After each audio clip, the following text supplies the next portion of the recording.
वो सुधर जाएगा। हनुमान की बात सुन के सोने के लोटे ने रावण को ठीक कर दिया। ठीक होते ही उसने हनुमान के पैर पकड़ के उससे माफी मांगी। दो जादुई सोने के लोटे। ढोलकपुर गांव में दो भाई रहते थे। एक का नाम रावण और दूसरे का नाम हनुमान था। हनुमान बहुत गरीब था, मगर वो हर वक्त दूसरों की मदद करता था। वो किसी का दुख देख नहीं पाता था। दूसरी तरफ रावण बहुत लालची और स्वार्थी था। रावण अमीर होने के बाद भी बेचारा गरीब हनुमान से जलता था, जबकि रावण की पत्नी बहुत अच्छा कमाती थी। दूसरी तरफ हनुमान एक कला कमाने वाला था। एक दिन रावण आराम से सो रहा था, तभी किसी ने दरवाजा जोर जोर से बजाया। अरे कौन है ये जो इतनी तेज बजा रहा है? सुबह सुबह सोने भी नहीं देते। अरे आ रहा हूँ ना, दरवाजा तोड़ोगे क्या? बेटा कुछ खाने को दे दो, बहुत दिनों से कुछ नहीं खाया। जब रावण ने दरवाजा खोला तो सामने एक गरीब बूढ़े आदमी को देख आग बबूला हो गया और कहने लगा, क्या है बूढ़े, ये कोई समय खाना मांगने का? जब देखो जब मुंह उठा के चले आते हैं ये बूढ़े गरीब लोग। जाओ चलो जाओ यहाँ से, अभी मुझे सोना है। वह गरीब बूढ़ा आदमी वहाँ से चल पड़ा और पास में ही हनुमान का घर था। वह बूढ़ा आदमी उसके घर के सामने जाके बैठ गया। कुछ देर बाद हनुमान वहां आया और उसने बूढ़े आदमी को अपने घर के बाहर बैठे देखा। फिर वो उसके पास आ गया और कहने लगा, तुम यहाँ क्यों बैठे हो? अगर तुम्हें भी परेशानी हो रही है तो मैं चला जाता हूँ। यह कहकर बूढ़ा आदमी जाने लगा। बाप जी रुको, मेरे कहने का ये मतलब नहीं था। अगर तुम्हें कुछ चाहिए तो मुझे बता सकते हो, मैं तुम्हें वो ला के दे दूंगा। थोड़ा सा जूस पिला दो। हाँ बैठो, मैं जूस लेके आता हूँ। जब हनुमान अंदर गया तो उसने सोचा, चलो वो आदमी भूखा होगा, उसे मैं जूस के साथ कुछ रोटियां और सब्जी भी दे देता हूँ। फिर हनुमान जूस के साथ कुछ रोटियां और सब्जी भी लेकर आ गया। लो बूढ़े आदमी, ये पहले खाना खा लो, इसे खा के जूस पी लेना। वैसे आप कहाँ रहते हैं? बेटा मैं अकेला रहता हूँ और मेरा कोई नहीं है, और मैं पिछले काफ़ी दिनों से बीमार हूँ। मेरे घर पे खाना के लिए एक दाना भी नहीं है। अरे ये तो बहुत बुरा हुआ, पर कोई बात नहीं, जब तक तुम्हारी तबीयत ठीक नहीं हो जाती तब तक मैं तुम्हारे लिए खाना लेकर आया करूँगा। पर तुम कहाँ रहते हो? उस बूढ़े आदमी ने उसे अपने घर का ठिकाना दे दिया और साथ में हनुमान को बहुत सारा प्यार और आशीर्वाद दिया। जाते समय उसने अपने पर्स से सोने का लोटा दिया और कहा, तुम्हारा घर हमेशा भरा रहेगा बेटा। यह सोने का लोटा साधारण नहीं है, बल्कि यह जादू ही है। बूढ़े आदमी के जाने के बाद हनुमान ने लोटा उठा के अपने घर में रख दिया और आराम करने चला गया। फिर शाम को उसे भूख लगी, परंतु उसने सारा खाना तो उस बूढ़े आदमी को दे दिया था। उसने सोचा, बहुत भूख लगी है, क्या करूं? चलो एक काम करता हूं, घर का कुछ सामान बेच के आज का खाना खा लेता हूं। पर क्या बेचूं?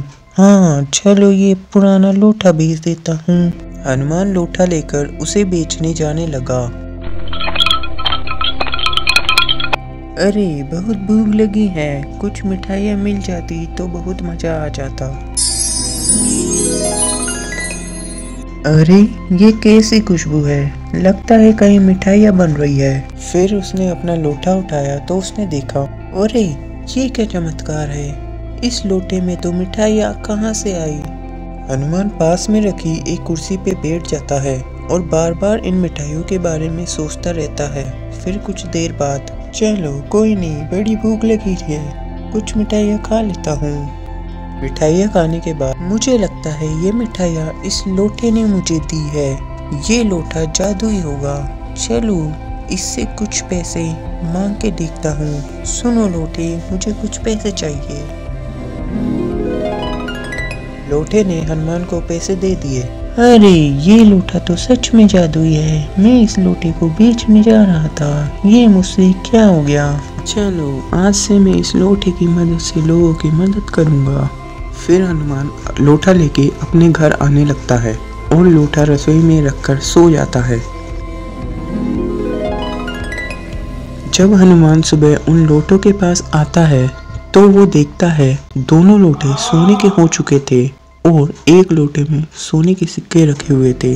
अरे ये क्या, एक लोटे में सोने के सिक्के हैं। उस बूढ़े आदमी ने कहा था ये कोई साधारण सोने का लोटा नहीं है। तो क्या ये सच में जादुई सोने का लोटा है? जब हनुमान ने देखा तो एक जादुई सोने के लोटे में 10 सोने के सिक्के रखे हुए थे। हनुमान ने सिक्के निकालकर अपने घर में रख दिए और खाना बनाने लगा। तभी रावण वहां आ गया। आज काम पे नहीं जाना क्या? जाऊंगा ना, पर पहले खाना बना लूं। किसी जरूरतमंद व्यक्ति को खाना देने जाना है। अब तुमसे ज्यादा जरूरतमंद कौन है? मैं अभी जवान हूँ, मैं जो चाहे कर सकता हूँ। जिसके पास सब कुछ नहीं है वो मुझसे ज्यादा जरूरतमंद है। तुम्हारी बातें तो मेरे समझ नहीं आती, मैं चलता हूँ। हनुमान खाना बनाकर बूढ़े आदमी के बताए ठिकाने पर पहुंचा तो उस जगह कोई घर नहीं था। उसे ने पूरा खाना भिखारी को दे दिया और काम पर चला गया। दूसरे दिन सुबह फिर से उसने उठ के देखा तो लोटे में 10 सोने के सिक्के रखे थे। कल इन सिक्कों को बेचकर कुछ जरूरत का सामान ले आऊंगा। हनुमान बाजार जाके अपने सिक्के बेच के अपने लिए कुछ बहुत सारा सामान ले आया। रावण ने अपनी खिड़की से देखा कि हनुमान इतना सारा सामान लेके आया है तो रावण भागते हुए उसके पास पहुंच गया। अचानक तुम इतने अमीर कैसे हो गए? ज्यादा काम करने लगा हूँ। अरे वाह, बड़े पैसे वाला काम कर रही हो, बहुत पैसे देते हैं वो तुम्हें। हनुमान चुपचाप अपना सामान रख देता है और रावण गुनगुनाते हुए अपने घर चला गया। जब शाम को उसकी पत्नी आई तो सुनो, मैं सोच रहा हूँ हनुमान की तरह मैं भी उसके जैसा काम कर लूँ। देखो आज वो अपनी कमाई से कितना सामान लेकर आया है।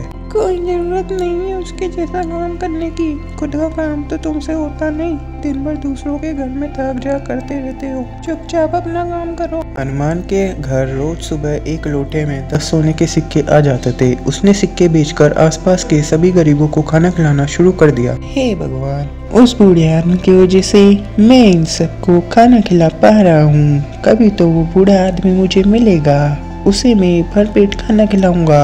उसने ही मुझे इस लायक बनाया है कि मैं दूसरों की मदद कर सकूं। रावण हनुमान को दूसरों को खाना खिलाते देखकर जलने लगता था। एक दिन, रावण जरा खाना बनाने में मेरी थोड़ी सी मदद कर दो, आज मुझे बहुत से लोगों को खाना खिलाने जाना है। क्या मैं और तुम्हारी मदद करवाऊं? तुम शायद अपनी हैसियत भूल रहे हो हनुमान। हनुमान कुछ नहीं बोला और अपना खाना बनाने लगा। आजकल ये इतनी कमाई कैसे करता है? रावण हनुमान पर नजर रखने लगा। एक दिन रावण अचानक हनुमान के घर आ गया और उसने हनुमान को सोने के लोटे से सिक्के निकालते देख लिया। हनुमान, तुम दूसरों के घरों से सिक्के चुरा के लाते हो और गरीबों को खाना खिला के महान बनने की कोशिश करते हो। नहीं नहीं रावण, ऐसा नहीं है। उसने रावण को उस दिन की सारी बातें बताई। वो बूढ़ा आदमी तो पहले मेरे घर आया था पर मैंने उसको भगा दिया।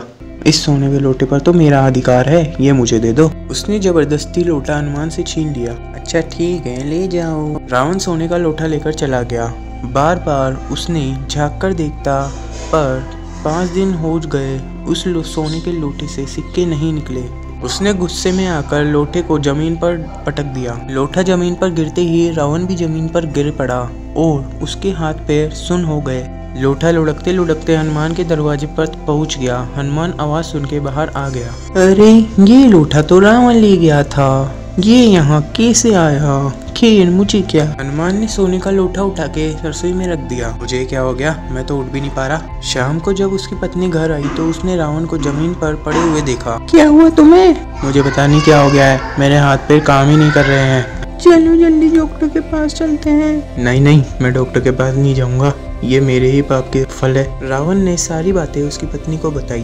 तुमसे किसी की तरक्की देखी नहीं जाती, ये तो मैं जानती थी, पर तुम इतने स्वार्थी और लालची हो सकते हो मुझे अंदाजा भी नहीं था।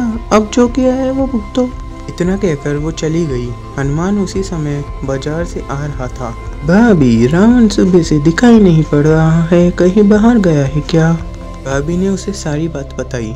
हनुमान अपने घर का सारा सामान रखकर तुरंत रावण के घर गया। रावण जमीन पर ही पड़ा था। रोते रोते उसको शर्मिंदगी महसूस हो रही थी। रावण, ये सब कैसे हुआ? रावण ने रोते हुए उसे सब कुछ बताया। मुझे माफ कर दो हनुमान, मैं हमेशा तुम्हारी तरक्की से जलता रहा। मुझे अपने किए की सजा तो मिलनी ही चाहिए थी। नहीं नहीं रावण, मैं तुम्हारा अच्छे से अच्छा इलाज करवाऊंगा। अभी मैं भाभी को बुला के लाता हूँ। डॉक्टर ने देखकर बताया कि हाथ और पैर पर लकवे का असर है। ये दवाइयाँ खानी होगी और पूरी बॉडी पर मालिश करनी होगी। कम से कम 2 साल लग जाएंगे इसको ठीक होने में। फिर वो दोनों अंदर आए। रावण, तुम बिल्कुल ठीक हो जाओगे, मैं तुम्हारी मालिश करूंगा। हनुमान, तुम कितने अच्छे हो, मैं तुम्हारे साथ इतना बुरा बर्ताव करता रहा और तुम मेरे इतना ख्याल रख रहे हो। रावण, जो हो गया उसे भूल जाओ, अब आगे का सोचो। हनुमान अपने घर आ गया। कुछ देर बैठने के बाद उसने कुछ सोचा। मेरे पास एक और लोटा है, क्यों ना मैं उससे मदद मांगू। अगले दिन हनुमान दूसरा सोने का लोटा लेकर रावण के घर गया। फिर उसने लोटे से कहा, सुनो जादुई लोटे, क्या तुम रावण को ठीक कर दोगे? लेकिन तुम इसे क्यों ठीक करना चाहते हो? ये तो तुम्हें हमेशा परेशान करता रहे। वो बात तो ठीक है जादुई लोटे, लेकिन वो मेरा भाई है, मैं जानता हूँ वो सुधर जाएगा। हनुमान की बात सुन के सोने के लोटे ने रावण को ठीक कर दिया। ठीक होते ही उसने हनुमान के पैर पकड़ के उससे माफी मांगी और हनुमान ने उसे माफ कर दिया। इस कहानी से हमें यह सीख मिलती है कि जो हमारे पास है हमें उसी में खुश रहना चाहिए और कभी भी ज्यादा लालच नहीं करना चाहिए, नहीं तो हमारा रावण जैसा हाल हो जाएगा।